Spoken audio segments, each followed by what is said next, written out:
किसी तथ्य को साबित करने के लिए कितने साक्षी अपेक्षित होंगे, कोई निश्चित संख्या नहीं। भारतीय साक्ष्य अधिनियम की किस धारा में मुख्य परीक्षा, प्रतिपरीक्षा तथा पुनः परीक्षा को परिभाषित किया गया है? धारा 137 पुनः परीक्षा। भारतीय साक्ष्य अधिनियम की धारा 138 के अनुसार परीक्षा का क्रम क्या होगा? मुख्य परीक्षा, प्रतिपरीक्षा और पुनः परीक्षा। जब किसी व्यक्ति को कोई दस्तावेज प्रस्तुत करने के लिए समन किया जाता है और वह दस्तावेज पेश कर देता है, तब वह साक्षी नहीं हो जाता और जब तक वह साक्षी के रूप में बुलाया नहीं जाता, उसकी प्रतिपरीक्षा नहीं की जा सकती है। भारतीय साक्ष्य अधिनियम की किस धारा के अंतर्गत सूचक प्रश्न को परिभाषित किया गया है? धारा 141। सूचक प्रश्न कब पूछे जा सकते हैं? प्रतिपरीक्षा में। धारा 137। साक्ष्य अधिनियम की धारा 146 के अंतर्गत प्रतिपरीक्षा के दौरान एक साक्षी से प्रश्न पूछे जा सकते हैं।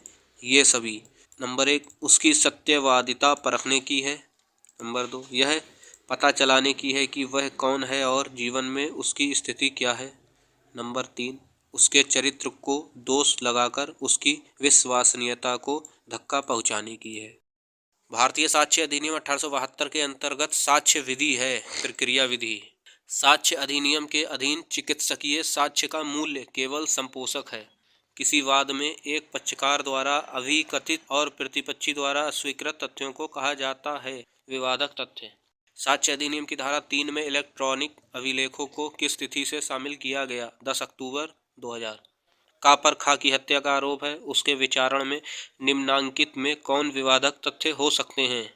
का ने खा की हत्या की, का को खा से गंभीर और अचानक प्रकोपन मिला। 1 तथा 3 सही हैं। Case: R.M. मलकानी बना महाराष्ट्र राज्य। AIR 1973 SC 157 किसकी ग्राह्यता से संबंधित है? टेप रिकॉर्ड किया हुआ साक्ष्य। भारतीय साक्ष्य अधिनियम 1872 के अंतर्गत निम्न में से कौन एक न्यायालय पद की परिभाषा में सम्मिलित नहीं है? सभी उपभोक्ता फोरम। तथ्यों की सुसंगति धारा 5 से 55 में है। भारतीय साक्ष्य अधिनियम 1872 की निम्न किस धारा में बताया गया है कि साक्ष्य विवादक तथ्यों और सुसंगत तथ्यों का दिया जा सकेगा? धारा 5।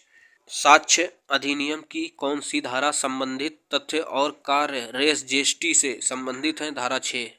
भारतीय साक्ष्य अधिनियम 1872 के अंतर्गत तथ्यों की सुसंगतता जो एक ही समव्यवहार के भाग हैं, निम्न में से किस धारा में बताया गया है? धारा 6 में। भारतीय साक्ष्य अधिनियम 1872 की धारा 8 में सुसंगतता के लिए निम्न में से कौन सम्मिलित नहीं है? आशय: शिनाख्त परेड ली जा सकती है किसी भी व्यक्ति द्वारा। धारा 9 में बताया गया है। अन्यत्र उपस्थिति होने का अभिवाक साक्ष्य अधिनियम की धारा 11 में मान्य साक्ष्य का मात्र नियम है। भारतीय साक्ष्य अधिनियम 1872 के प्रावधान अनुसार निम्न में से कौन सा कथन सही नहीं है? वे तथ्य जो किसी विवादक तथ्य से असंगत हैं, सुसंगत नहीं होंगे। भारतीय साक्ष्य अधिनियम के अंतर्गत स्वीकृत कौन कर सकता है? वह व्यक्ति जिससे हित उत्पन्न हुआ है। निम्नलिखित में से किस वाद में भारतीय साक्ष्य अधिनियम की धारा 27 की संवैधानिक वैधता को भारतीय संविधान के अनुच्छेद 20 का क्लॉज 3 के उल्लंघन के आधार पर चुनौती दी गई थी? उत्तर प्रदेश वर्सेस देवमन उपाध्याय। मृत्युकालिक कथन हो सकता है मौखिक, लिखित, संप्रेषण के किसी भी पर्याप्त तरीके में। उपर्युक्त सभी। भारतीय साक्ष्य अधिनियम 1872 की निम्नलिखित में से कौन सी धारा विधि की पुस्तकों में अंतर्विष्ट विधि के कथनों की सुसंगतता से संबंधित है? धारा 38। भारतीय साक्ष्य अधिनियम 1872 की निम्नलिखित में से कौन धारा स्वीकृति को परिभाषित करती है? धारा 17। भारतीय साक्ष्य अधिनियम की धारा 45 के अधीन विशेषज्ञ की राय नहीं ली जा सकती भारतीय विधि पर। किस पर? भारतीय विधि पर। निम्न में से किस संशोधन अधिनियम द्वारा साक्ष्य विधि अधिनियम 1872 में धारा 53A जोड़ी गई है? दंड विधि संशोधन अधिनियम 2013 द्वारा।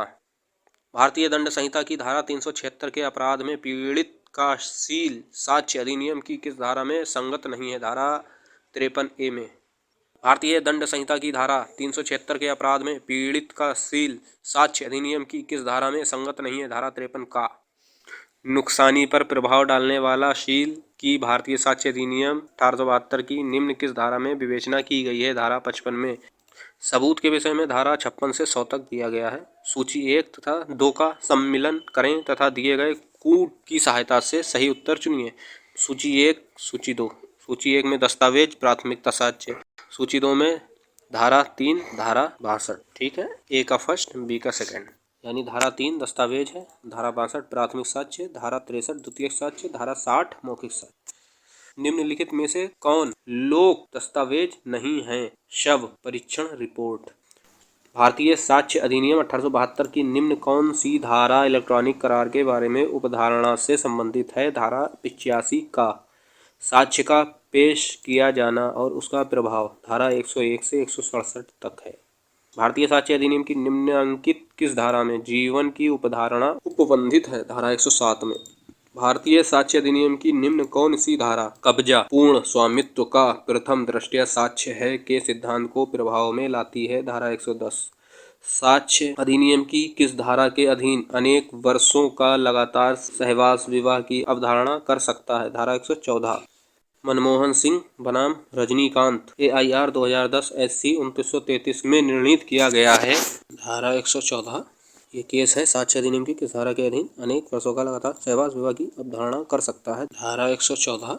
ये आया है Manmohan Singh versus Rajinikanth AIR 2010 SC 2933 के निर्णीत किया गया है।